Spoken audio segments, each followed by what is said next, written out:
ज्यादा लोग,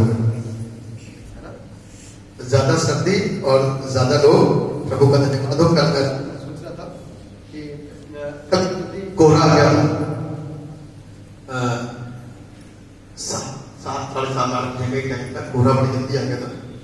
तो मैंने सोचा कि हो सकता है कि सवेरे दिक्कत हो लोगों को। फिर सवेरे देखा तो मौसम बहुत ही ज्यादा कोहरे से भरा हुआ था, ठंडा भी है। लेकिन आज आपने हिम्मत को दिखा करके परमेश्वर के भवन में आए। ये आशीष आपसे कोई नहीं छीनेगा, ये आशीष आप प्राप्त करोगे और प्रभु को जाड़े से और हर एक परेशानियों से बचाएंगे। और आपको सुरक्षित रखेंगे।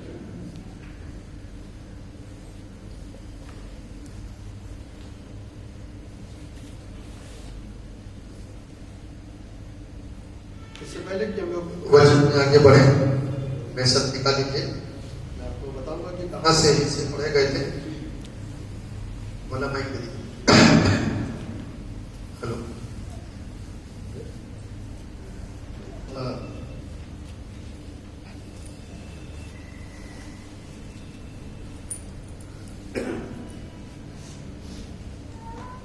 पहला हिस्सा जो पढ़ा गया था वो था निर्गमन की पुस्तक, उसका 33 अध्याय, उसके 12 पद से लेकर के 17 पद तक।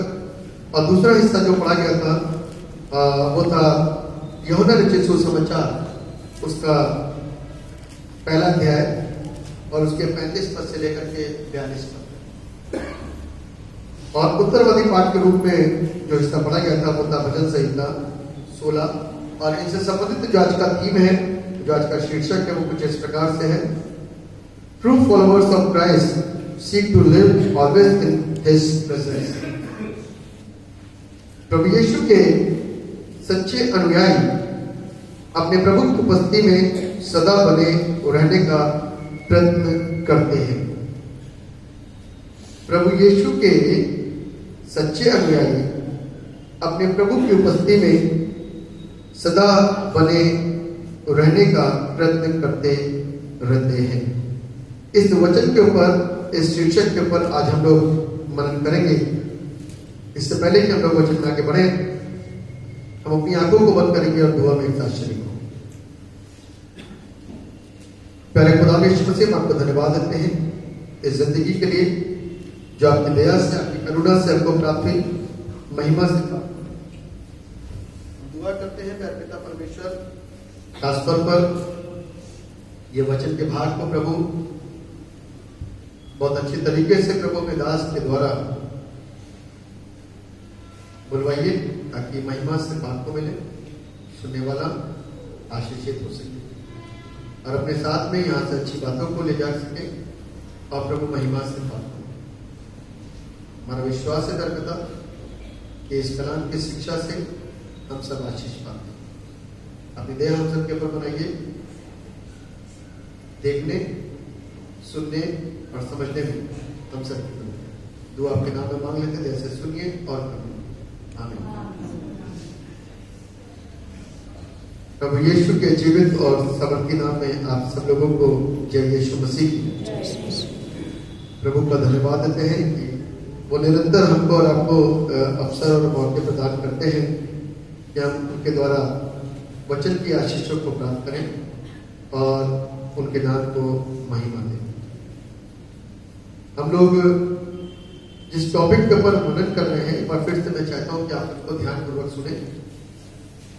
प्रभु यीशु के सच्चे अनुयायी, यानी कि प्रभु यीशु मसीह के मानने वाले लोग जो सच्चे हैं,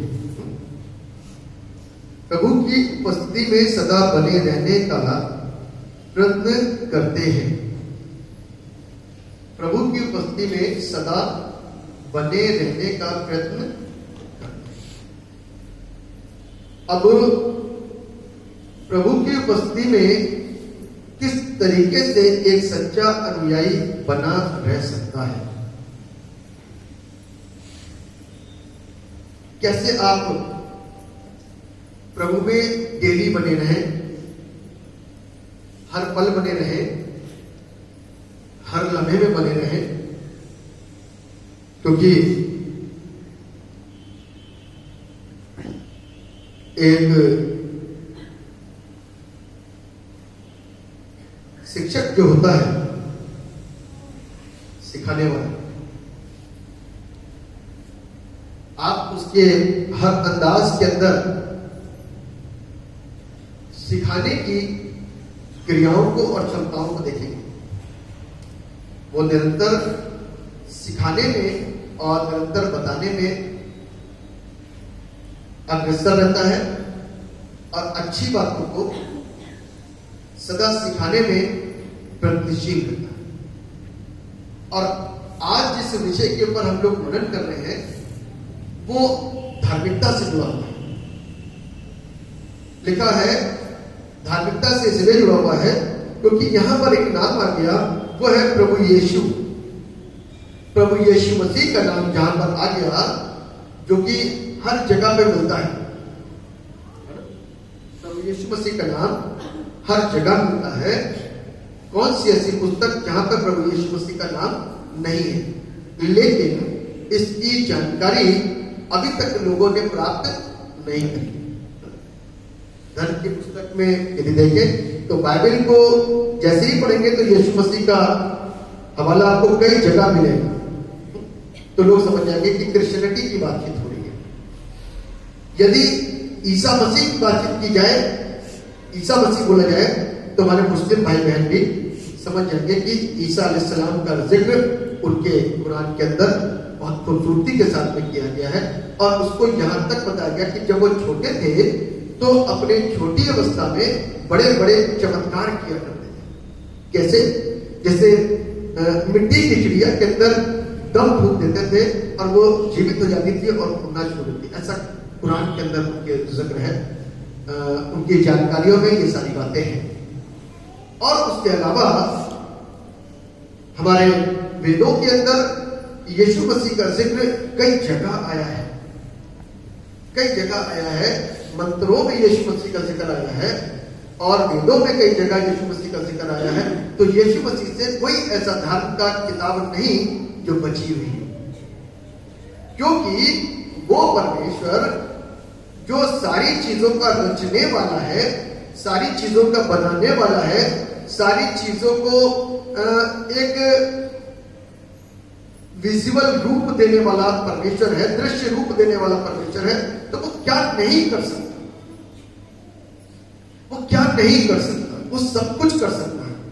हमारी और आपकी बुद्धि को फेर सकता है, हमारे और आपके ज्ञान को बदल सकता है और हमको सब कुछ को एक नजरिया दे सकता है कि हम और आप उस जगह पर जाकर के देखें तो सही कि हाँ ऐसा है भी कि नहीं। तभी तो वो गणनीय जब उन्होंने स्वर्गदूतों से ये संदेश सुना कि तुम्हारे लिए एक उद्धारकर्ता का जन्म हुआ है, जाओ जाकर के देखो कि तुम एक बालक को कपड़े में लिपटा और चरनी में पड़ा अपने माता पिता के पास में देखोगे।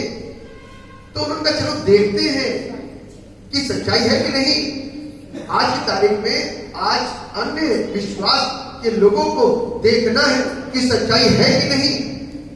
जिस यीशु के जिक्र की बात की है, सारे धर्म की पुस्तकों में बता रहे हैं क्या लिखा है उनके विषय में, अच्छा लिखा है कि बुरा लिखा है, क्या लिखा है उनके विषय में, जरा जानने की कोशिश करें। तो मैं सोचता हूं कि हमारा और आपका ज्ञान बढ़ जाएगा। तब रोकने वाले, विरोध करने वाले भी इस बात के ऊपर कुछ कह नहीं सकते, क्योंकि वो उनकी धर्म की पुस्तकें इस बात को कह रही हैं और प्रकट कर रही हैं। या तो उन पन्नों को उससे निकाल के अलग कर दिया जाए, या तो उनकी सच्चाइयों को मान लिया जाए कि सत्यता क्या है। यदि सत्य को हम नहीं जानेंगे तो फायदा कुछ नहीं है हमारी आज की भक्ति का। जिस जगह भक्ति करनी है उसको तो हमने उसके पन्नों को निकाल के अपने बीच से अलग कर दिया है, उसको अपने मध्य से हटा के अलग कर दिया है। तो किसकी भक्ति कर रहे हो? इसकी पत्थरों की भक्ति किसकी करनी है? सृष्टि की या सृष्टिकर्ता की? सृष्टिकर्ता की है, लेकिन सृष्टिकर्ता को ढूंढा ही नहीं हमने अभी तक। जिसका वर्णन बड़ी खूबसूरती के साथ में है और सारी चीजों का निचोड़ डाल रखा उसके अंदर। हमने तो उसको सृष्टिकर्ता को कभी देखा ही नहीं। देखने की कोशिश करें, धर्म की पुस्तकों के पन्नों को पलटने की कोशिश करें। जब पन्ने पलटेंगे, जब चैप्टर बदलेंगे तो सिर्फ दिखाई दे जाएगा एक दिन यीशु मसीह, ईसा कितने प्रभावित थे और ईसा अंत के दिन में ही आ रहे हैं। कुरान इस बात को कहती है, न्याय करने के लिए ईसा आ रहे हैं। क्यों आ रहे हैं? एक बात बताइए, स्कूल में जिसका स्कूल होता है, एक ऑनर हो गया, एक प्रिंसिपल हो गया, एक टीचर हो गई, टीचर गुस्सा हो गए किसी स्टूडेंट से, तो क्या वो उसको स्कूल से निकाल सकती है? प्रिंसिपल के पास अधिकार है ना, प्रिंसिपल के पास अधिकार निकाल सकता है। लेकिन यदि ऑनर जो प्रिंसिपल से भी बड़ा हो गया, जिसका स्कूल है, उसने कहा नहीं, मैं तुम्हें अधिकार नहीं दे रहा हूं, तो बेचारा प्रिंसिपल ही तुम जाएगा। जजमेंट करने का अधिकार किसके पास में है? किसके पास में? जोर से बोलिए। जजमेंट कौन कर सकता है? परमेश्वर कर सकता है ना, परमेश्वर जजमेंट कर सकता है। न्याय कौन कर सकता है? परमेश्वर। और वही परमेश्वर आज मेरे और आपके बीच में आया था, यीशु बन करके। वही परमेश्वर मेरे और आपके बीच में आज से 2021 साल पहले इस धरती पर आया कि वो मुझको और आपको सही बातें सिखाए, सही ज्ञान दे, आजाद करे, छुटकारा दे, मुक्ति दिलाए। और उसके बाद में हमारे काम, पहले तो उसने सिखाने का काम करा, फिर अब वो न्यायी बनकर के आ रहा है। परमेश्वर क्या कहता है? सारा अधिकार उसको दिया गया है ना, सारा अधिकार उसको दिया गया है और ये अधिकार परमेश्वर के पास में है। तो धर्म की पुस्तक बता रही है, न्याय करने के लिए कौन आ रहा है? ईसा मसीह। और क्यों नहीं आ रहे? इब्राहिम क्यों नहीं आ रहा? इसहाक क्यों नहीं आ रहा? मूसा क्यों नहीं आ रहा? एलिया क्यों नहीं आ रहा? क्यों? क्योंकि ये मनुष्य से जन्मे और वो पवित्र आत्मा से जन्मा, इसलिए कि ये मनुष्य है और वो परमेश्वर है। इसलिए परमेश्वर ही मनुष्य का न्याय कर सकता है और कोई नहीं। सिखाने कौन आया? परमेश्वर। न्याय कौन करेगा? परमेश्वर। तो इसलिए हमको और आपको उस परमेश्वर के विषय में जो और धर्म की पुस्तक सिखाती है,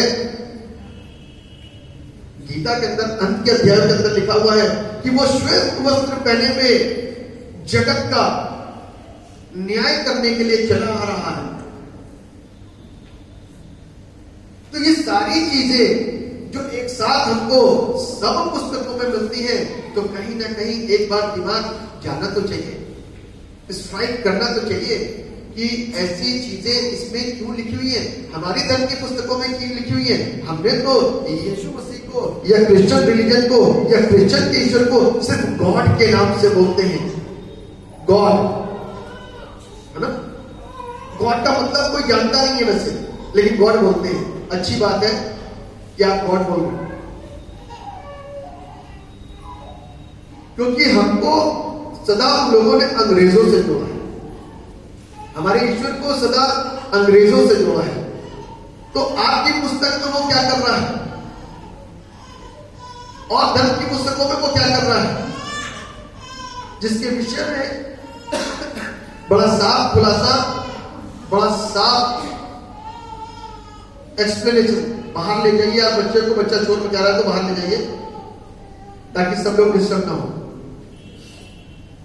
तो बाइबल इस बात को हम लोगों को बता रही है कि हमको और आपको उस सच्चाई को जानना बहुत जरूरी है। और जब आप और हम जान चुके हैं, उस यीशु के अनुयायी बन गए हैं, यानी कि पहचान गए कि इसी के नाम में मुक्ति है और इसी में जीवन है, इसी से शैतान डरता है और इसी के आगे जमाना झुकता है। जब सारी चीजों को जान गए हैं, तो अब उसकी उपस्थिति में हमें सदा कैसे बना रहना है। सुबह हो या शाम लेना प्रभु का नाम। तो कैसे बने रहेंगे, सुबह भी और शाम को भी? किस तरीके से उसको अपनी जिंदगी के द्वारा हर पल प्रस्तुत करेंगे, हर पल प्रकट करेंगे कि लोग मेरे और आपके जीवन के द्वारा उस सच्चाई को पहचान सके। कोई ना कोई तो एक तरीका करना ही पड़ेगा कि इस तरीके से आप उस सच्चाई को हर पल में प्रस्तुत कर सको। अब हर समय तो हमको माइक मिल नहीं पाएगा कि हम घर में बैठे माइक पे गा रहे हैं। हर समय तो हमको भीड़ मिलेगी नहीं कि हम हर समय क्या कहते हो कर रहे हैं। लेकिन कई चीजें ऐसी हो जाती हैं जैसे कि हम लोग मोबाइल के द्वारा भी परमेश्वर के वचनों को सुन लेते हैं, गीतों को सुन लेते हैं, आराधनाओं को सुन लेते हैं और दूसरों को फोन के द्वारा भी समझा देते हैं, बता देते हैं। बहुत कुछ है। उसके विषय में मैं आपको 3 पॉइंट बताऊंगा और आप 3 पॉइंट को जो लिखता है वो लिख ले, ताकि हम लोग एक अच्छी शिक्षा को, एक अच्छी बातों को ध्यान में रख सकें। सबसे पहली चीज है कि इन 3 बातों को सीखने से पहले कि हमारा उद्धारकर्ता कौन, तो हमारा उसके ऊपर क्या है? विश्वास। ठीक है ना? हमारा विश्वास किसके ऊपर है? अब यीशु मसीह का क्या करना है? प्रचार करना। जिस पर हम विश्वास करते हैं उस विश्वास को दूसरों तक क्या करना है? पहुंचाना है, बांटना है। तो पहला पॉइंट क्या है? शेयरिंग आवर फेथ, यानी कि अपने विश्वास को क्या करना है? दूसरों तक बांटना है। अब कैसे बांटोगे? दूसरों तक हम कैसे बता सकते हैं कि यीशु ही सत्य है? दूसरों तक हम कैसे पहुंचा सकते हैं कि यीशु में ही मुक्ति है? दूसरों को हम कैसे समझा सकते हैं कि एकमात्र यही जीवित परमेश्वर है? दूसरों तक हम कैसे उनको शिक्षित कर सकते हैं कि इसी के द्वारा ही जगत का उद्धार है? कैसे बता सकते हैं कि यीशु ही मार्ग है? कैसे समझा सकते हैं कि यीशु ही जीवन और सत्य है? उसके लिए हमें अपने विश्वास को क्या करना है? मजबूत करना है। अपने विश्वास को क्या करना है? मजबूत करना है। जब हम अपने विश्वास को मजबूत करेंगे तो हम अपने जीवन से दूसरों को बता सकते हैं। अब फर्ज करिए कि मेरे को और आपको गिनी चुनी 4 वर्सेस पता हो बाइबल की, गिनी चुनी 4 वर्सेस पता हो बाइबल की, तो आप दूसरों को क्या बताओगे? 4 वर्सेस, है ना? क्या बताओगे? और घूम फिर के वही 4 पे, घूम फिर के वही 4 पे, है ना? और उसके अलावा बता नहीं पाएंगे।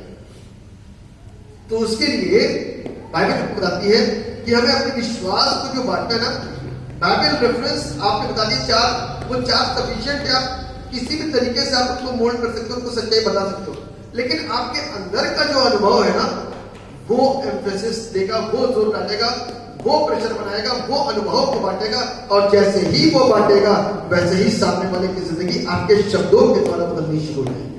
हालेलुया। आपके शब्द ही प्रेशराइज कर देंगे, आपका अनुभव उसको बता देगा। एक दिन बताएगा कि यीशु मसीह एक जिंदा, एक स्टोरी बताना शुरू कर देगा, है ना? बांटना किसको कहते हैं? इसी से बांटना। एक दिन आकर के क्या करेगा? मैं गवाहियां जब सुन रहा था तो जब गवाही देना थे कोई जन स्टोरी तरीके से ऐसा हुआ, ऐसा हुआ, ऐसा हुआ।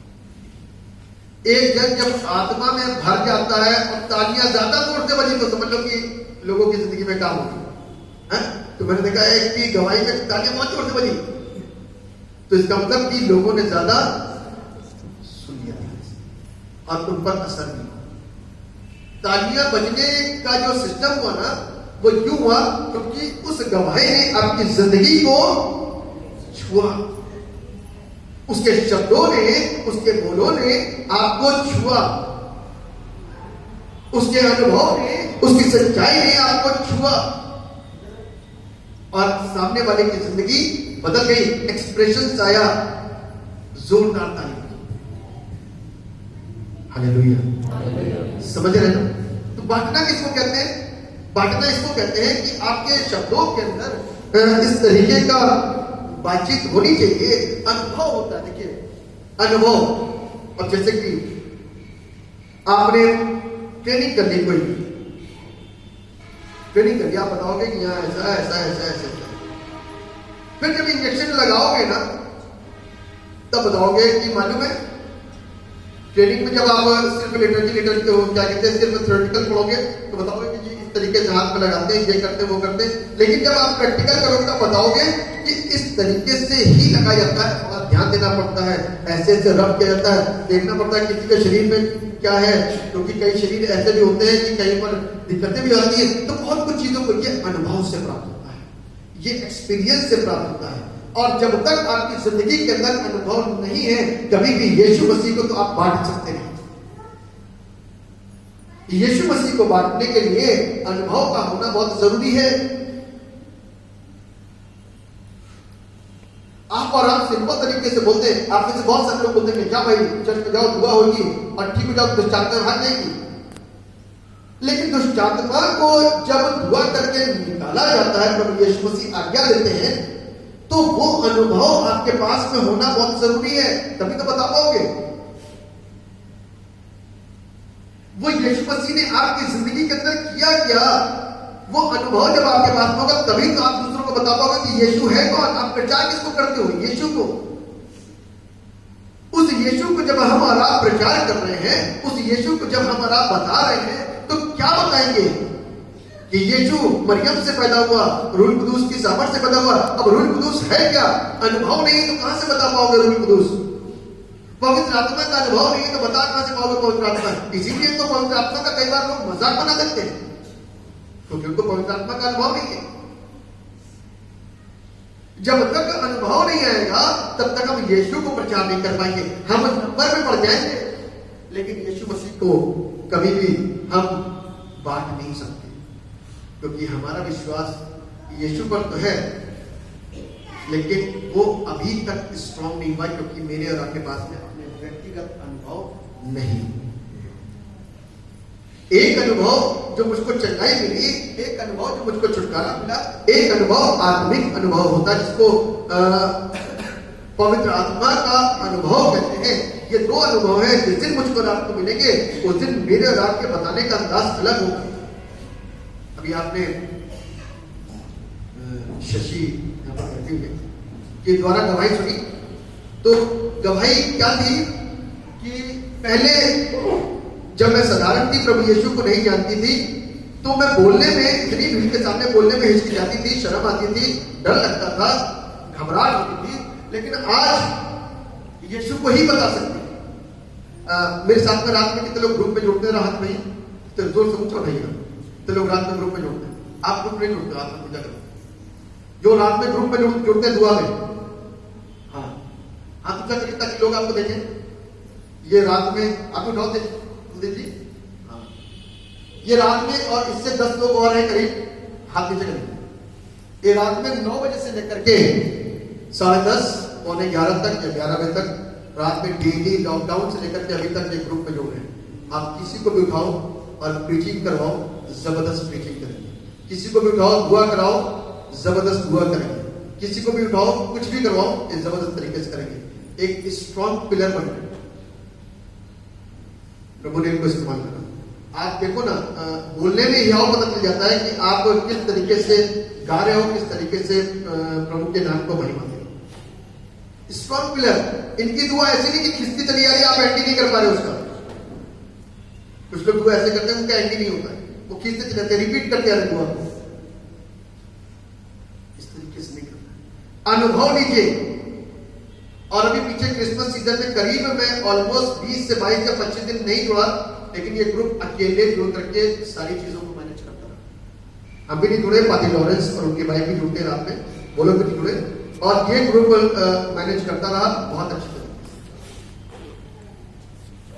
अनुभव ले रहे, अनुभव लेने के द्वारा कितने लोगों को ये बचा रहे हैं। कोई दिल्ली में बचा रहा है, तो कोई मुजफ्फरनगर में बचा रहा है, तो कोई कहीं बचा रहा है, तो कोई कहीं बचा रहा है। अनुभव से सारी चीजें हमको और आपको प्राप्त होती है। जब अनुभव होता है तो हमारे रब के शब्द बदल जाते हैं। जब अनुभव होता है तो मेरे और आपके पास में बोलने का एक जबरदस्त प्रेशर आ जाता है। तो जब हम बोलते हैं तो आत्मा में होकर के जब बोलते हैं तो सुनने वाले के हृदय छिप जाते हैं, तो समझने लग जाता है। आप दूसरों को कैसे बदलोगे, यीशु मसीह को कैसे बताओगे जब तक खुद के पास में अनुभव नहीं। पवित्र आत्मा को नहीं जानेंगे तो पवित्र आत्मा को कैसे बांट सकते हो। जब खुद दशमांश नहीं देते होगे तो कैसे बताओगे कि आपका दशमांश क्या होगा। लेकिन पुस्तक में लिखा दशमांश दो, बाइबल में लिखा दशमांश तो आप पढ़ा सकते हो। दशमांश दो अनुभव के साथ में कैसे बोलोगे कि दशमांश देने से क्या होता है, नहीं बता पाओगे। तजुर्बा नहीं है, तजुर्बा नहीं है। तजुर्बा होने से, अनुभव होने से ही हम यीशु मसीह को सही तरीके से बांट पाएंगे। जिस तरीके से निकाल लीजिए यूहन्ना उसका पहला अध्याय उसके 35 वर्ष।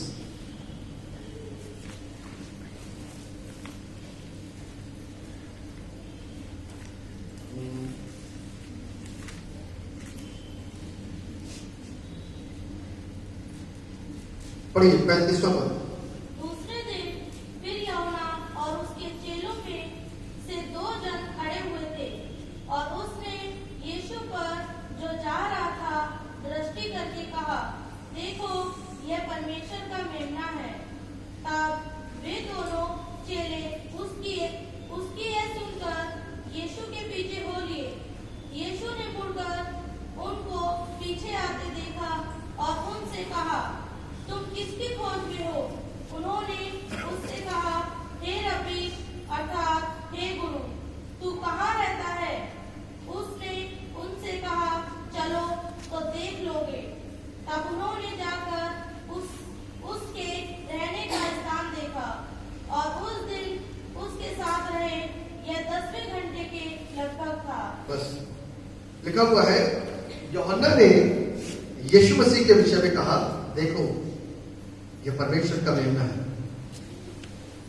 बगैर अनुभव के वो उसको मेमना नहीं बता सकता।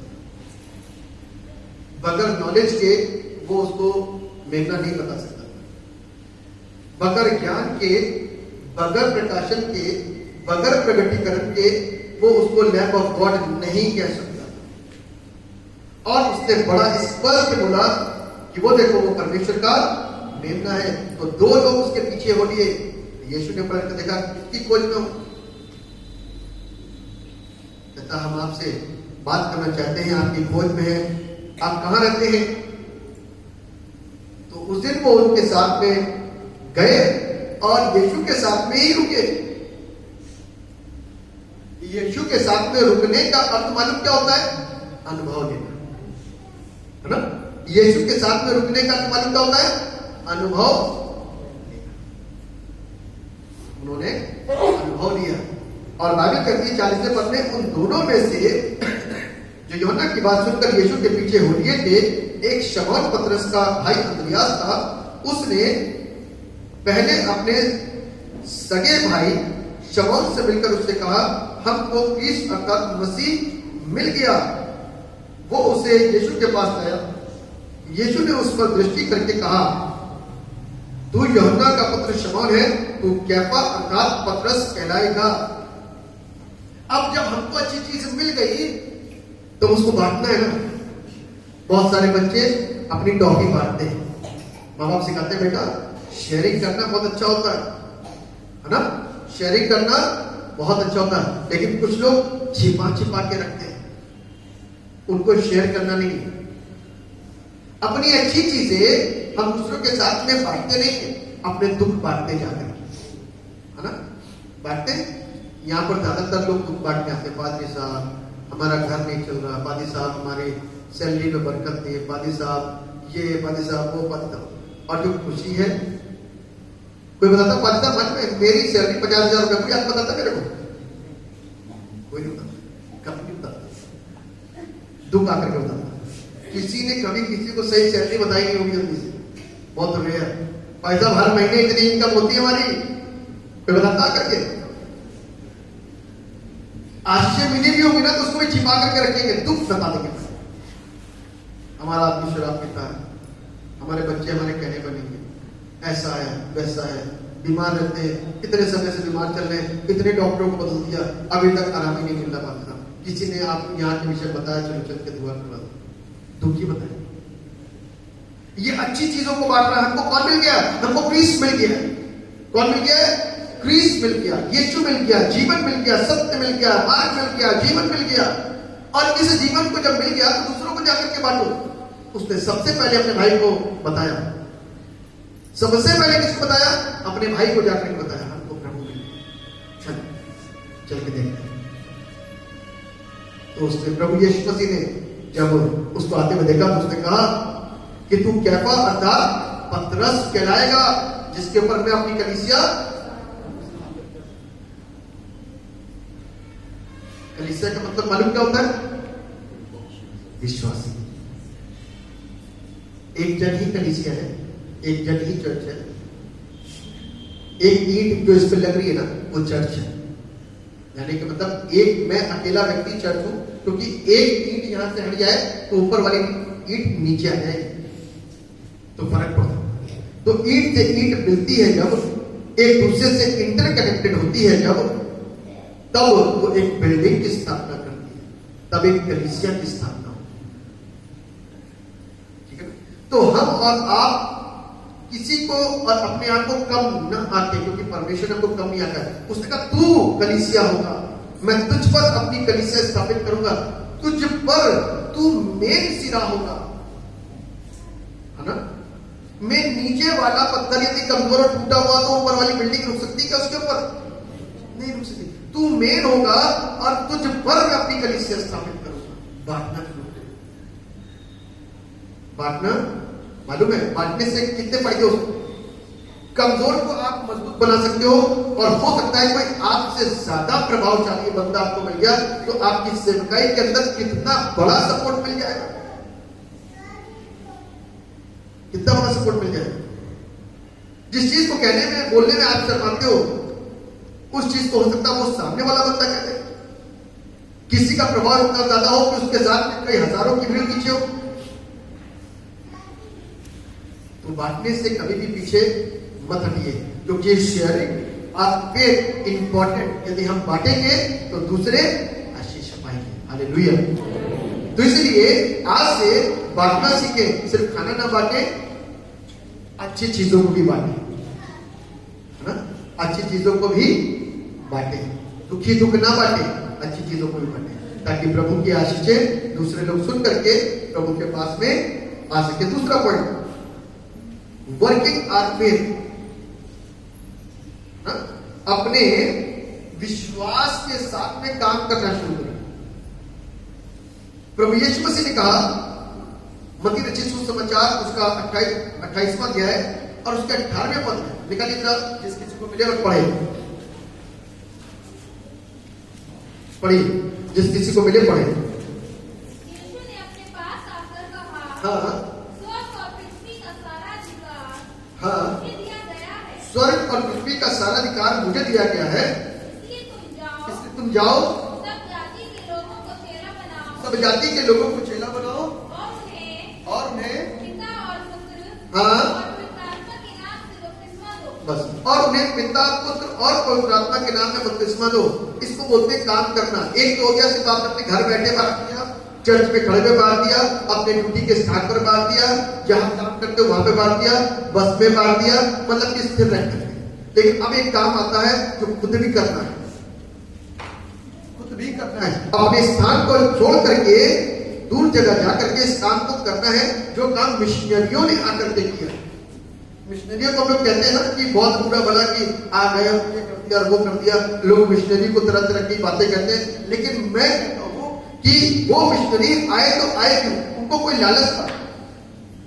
सारे अच्छी जगह से छोटी जगह पर आए, उन्होंने सिर्फ खर्चा करा दिया, है ना, और वचन बांटा, अपनी जिंदगी ऐश की जिंदगी सजा करके ऐसी ऐसी जगहों पर, भारत की ऐसी जगहों पर आ गए जहां पर आज से 50 साल पहले सिर्फ गांव और बंजरी बंजर था।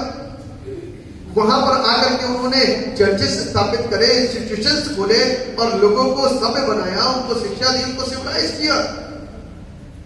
उन्होंने वर्क किया, उन्होंने काम किया। अपने फेथ को सिर्फ शब्दों में ही बयान नहीं करा, अपने फेथ को उन्होंने क्या करा, लोगों के बीच में रखा और बांटा, काम करके दिखाया। यहां पर आए और यहां आकर के काम करा। आपका चर्च मालूम है इसके फाउंडर कौन थे? Reverend J.O. निकोलस। कौन थे? Reverend J.O. निकोलस। इनकी पत्नी भी पासवान थी और प्रभु की सेवकाई करते थे और दोनों के दोनों फॉरेनर थे और यूएसए से आकर के यहां पर मिशनरी बंद करा उन्होंने। 1937 में ये चर्च में पहली आराधना हुई। 1937 में ये चर्च बन करके तैयार हो चुका था और पहली आराधना यहां पर हुई। उससे पहले यहां पर वो काम कर रहे थे और कितना साल लगा होगा इसको बनने में। जब मैंने इस चर्च को 2009 में रिनोवेट करवाया तो लगभग 1 साल लग गया था। 1 साल ऑलमोस्ट हो गया था। 15 सितंबर को इसका काम हमने शुरू करवाया था और उसके बाद में हमने 2010 में इसकी आराधना करी। तो जब एक बने बनाए स्ट्रक्चर में हमको 1 साल उसको थोड़ा सा रिनोवेट करने लगा, तो ये स्ट्रक्चर जब इतनी मशीनें नहीं थी, सारी चीजें हाथ से ही होती थी, इतना सीमेंट नहीं था, कुछ नहीं था, तब इस स्ट्रक्चर को बनने में कितना टाइम लगा। स्ट्रक्चर बनाना बड़ा मुश्किल होता है। ये स्ट्रक्चर जो डोम का बना हुआ है, ये बनाना बहुत कठिन होता है। ये आज की तारीख में बनी दिखाई दे रही इतनी मजबूत, ये बनाना बहुत मुश्किल होता है। इसको रूप देना बहुत मुश्किल होता है, इसको सेंट्रलाइज करना बहुत मुश्किल होता है, इसके अंदर सारी चीजें, सारी आर्ट को मेंटेन करना सही तरीके से सही फ्रेम में लेकर के आना मुश्किल होता है। उन्होंने किया। जब इसकी गोलाई नहीं आ रही थी तो बार बार तोड़ते थे और दोबारा बनवाते थे। जब इसकी गोलाई आ गई सही तरीके से तब उन्होंने इसकी मंजूरी दी कि हाँ अब इसको ओके करा। इस लेंटर को हमने तोड़वाया था क्योंकि ये वीक हो गया था और जब इसको तोड़ा गया तो मैं ये सोचा था गिर जाएगा बहुत जल्दी, लेकिन आसानी से ये लेंटर भी टूटा। कम से कम 3 से 4 दिन लगे इस लेंटर को टूटने में। इसके अंदर से कई कई दालें निकली, दालों का मसाला बना हुआ था इसके अंदर, जो अंग्रेज लोगों ने करा था, उनका दिमाग था, जिसकी मिशनरी सेवाएं थी, जिन्होंने आकर के काम किए।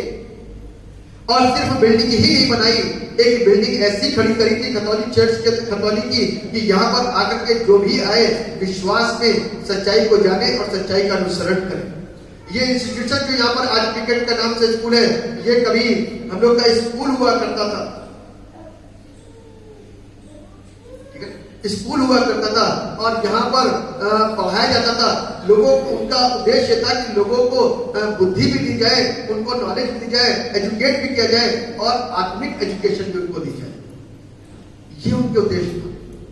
और उन लोग करके कहां चले गए? सब कुछ छोड़ के गए, लेकर तो कुछ नहीं गए, सब कुछ छोड़ करके चले गए। किसको लेके गए? हम इंडियंस को। वर्क किया, विश्वास किस पे करा था? यीशु पर, अपने फेथ पर वर्क किया। प्रभु ने कहा जाओ जाकर के लोगों को चेला बनाओ, और खतौली में आकर के उन्होंने लोगों को चेला बनाया। और खतौली में बहुत सारे लोग, मुझे नहीं मालूम यहाँ पर अभी कोई इतना पुराना रह गया कि नहीं रह गया कि इतने साल पुराना चर्च है, और पुराने बुजुर्ग तो काफी हैं, लेकिन क्या कहते हैं उस समय से कोई रह रहा है जिसने क्या कहते हैं चर्च को बनते हुए देखा या काम होते हुए देखा। मैं नहीं सोचता, क्योंकि बुजुर्ग तो है यहाँ पे काफी, लेकिन कुछ लोग मैनेज करके बाहर से आए हैं तो उनको इस चीज का इतना नहीं पता होगा। लेकिन कोई काम होता है तो उसमें बहुत मेहनत होती है। उन्होंने काम किया, सिर्फ बिल्डिंग बनाकर काम नहीं करा, एक हमारी राष्ट्र की बिल्डिंग बनाई, ठीक है ना, अपने कामों से इस चीज को प्रकट करा। आज लोग उनको कुछ बोले तो मैं सोचता हूँ कि अच्छी बात नहीं है। उनके प्रयास है कि आपके पास में एक बिल्डिंग भी है और एक खतौली के नाम से चर्च जाना जाता है। हालेलुया। तो अपने कामों को हमको इसी तरीके से करने की जरूरत है, क्योंकि प्रभु ने मुझको और आपको आज्ञा दी है, जाओ जाकर के लोगों को चेला बनाओ। यीशु मसीह को दुनिया में भेज करके परमेश्वर ने अपने कर्म को दिखाया। यीशु मसीह को इस धरती पर भेजा, यानी कि स्वयं परमेश्वर की धरती पर आया, उसने काम किया। कहां छोड़ा? स्वर्ग को छोड़ करके इस धरती पर आ गया। किसके लिए? पापियों के लिए। किसके लिए आया? मेरे और आपके लिए, क्योंकि मैं और आप पापी हैं, और मेरे और आपके लिए इस धरती पर आया ताकि मुझको और आपको छुटकारे की जिंदगी दे, आजाद करे, बंधनों से आजाद करे। और उसने आजाद करा हमको और आपको, मुक्ति दिलाई उसने हमको और आपको, खून बहाया उसने हमारे और आपके लिए।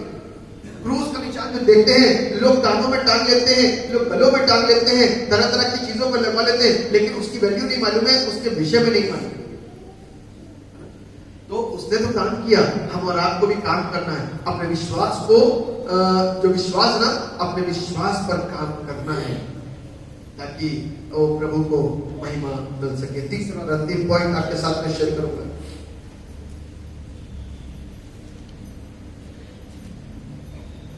अंतिम पॉइंट है अपने विश्वास को और बढ़ाना।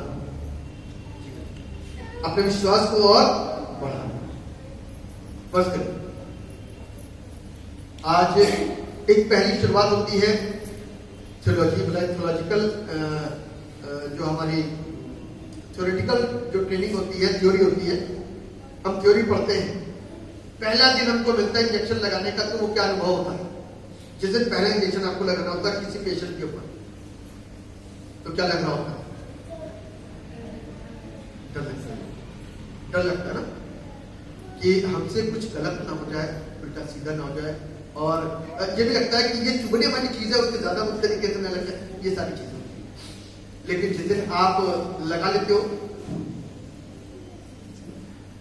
फर्क पड़ता है कुछ? 50 इंजेक्शन लगाने के बाद में जब आपको 51वां इंजेक्शन लगाने के लिए बुलाता है, तो कभी चिंता करते हो? टेंशन लेते हो? लेकिन जिस दिन पहले इंजेक्शन लगाना था, उस दिन पूरी रात सोचोगे कब इंजेक्शन लगाना मेरे को पहला, तो टेंशन होता है ना, टेंशन। लेकिन 51वां जब लगा रहे हो तो कोई tension. This is called experience, अनुभव, तजुर्बा, ठीक है।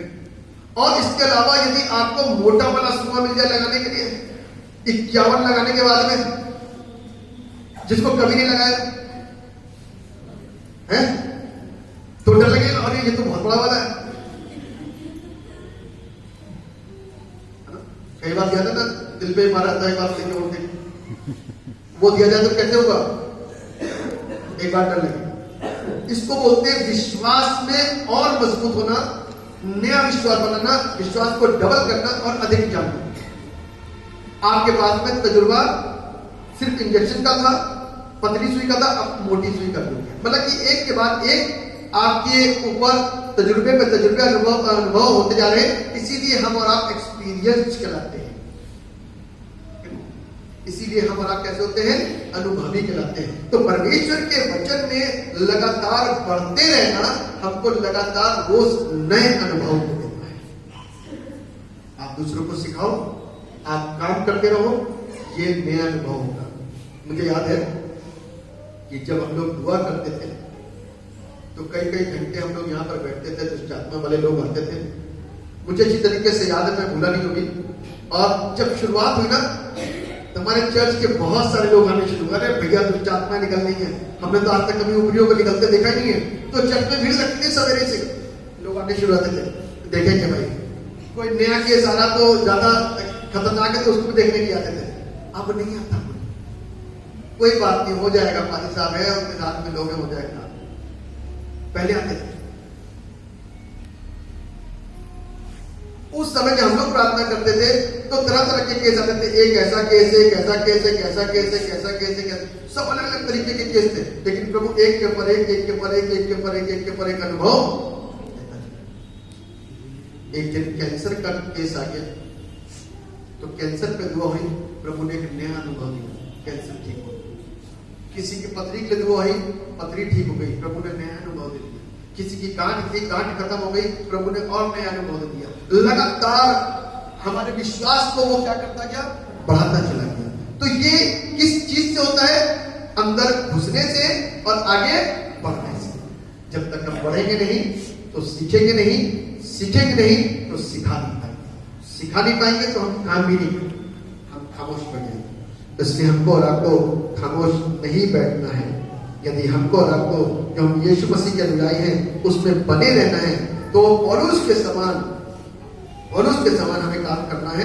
और पौलुस कहता है कि जी तो करता है कि तेरे पास दौड़ा चलाऊं, प्रभु तो इतना प्यारा है ना, प्रभु तो इतना प्यारा है, जी तो करता है कि तेरे पास दौड़ा चलाऊं। लेकिन इन लोगों के लिए लिखा है, एक पढ़ लीजिए जरा मेरे साथ,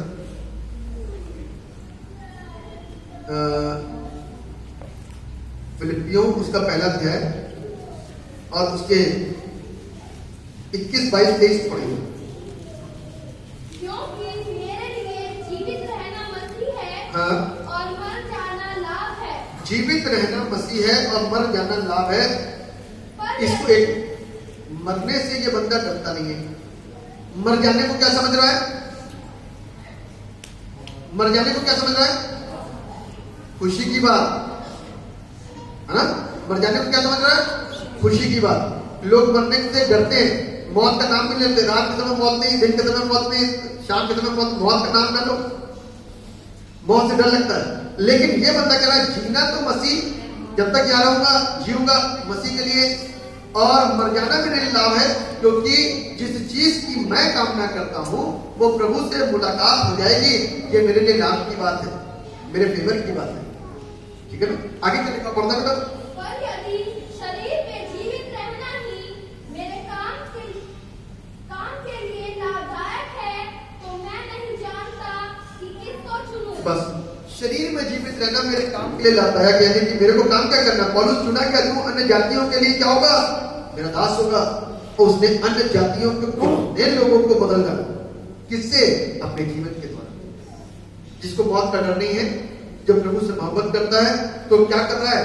दौड़ दौड़ के प्रभु के नाम को महिमा दे रहा है। आगे क्या लिखा हुआ है?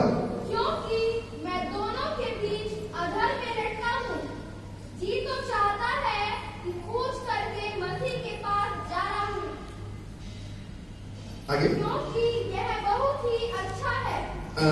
परंतु शरीर में रहना तुम्हारे कारण और भी आवश्यक है। बस लिखा है जी तो करता है कि कूच करके मसीह के पास जा रहा हूं, क्योंकि यह बहुत ही अच्छा है। परंतु शरीर में रहना तुम्हारे कारण और भी आवश्यक है। क्यों आवश्यक है? क्योंकि शेयरिंग ऑफ फेथ तुम्हारे लिए यानी कि लोगों के लिए, और वर्किंग ऑफ फेथ अपने जीवन से परमेश्वर के लिए काम करना, लोगों के बीच में उस काम को करके दिखाना। देन फाइंडिंग ऑफ फेथ अपने विश्वास को और अधिक बढ़ाना और खोजना दृढ़ता के साथ में, वो मेरे लिए ज्यादा अच्छी बात है। तो जब तक जीवित रहूं तब तक अपने जीवन में परमेश्वर के नाम को महिमा दे सकूं और देता रहूं। तो मेरा और आपका भी कर्तव्य है कि जब मैं और आप प्रभु यीशु मसीह के अनुयायी हैं तो निरंतर किस तरीके से अपने फेथ को, अपने विश्वास को बरकरार रख सकते हैं, स्थिर रख सकते हैं, मेंटेन कर सकते हैं, जिससे कि प्रभु को महिमा मिल सके। परमेश्वर इस वचन के द्वारा, इन शिक्षाओं के द्वारा हम सबको बहुत आशीषित करे और हमको हमारे विश्वास में निरंतर बढ़ाता चले। आइए हम सब अपनी आंखों को बंद करें, दुआ करें। जीवित और समर्थी पिता परमेश्वर, राजाओं के राजा, प्रभु के प्रभु, धन्यवाद देते हैं आपकी स्तुति और आपकी तारीफ करते हैं। आपने वचन से हमको ओतप्रोत किया, शिक्षित करा, आपका धन्यवाद। हम सब पर रहम करिए, हम सब पर दे, सबको बरकत दीजिए। इतनों ने सुना और सुनाया, वे सब आशीष पाए और आज अपनी जिंदगी को प्रभु आपकी निकटता में और बनाए और आपके द्वारा सीखना शुरू करें। धन्यवाद प्रभु, आपने हमारी मदद करी। यीशु के नाम से आमीन।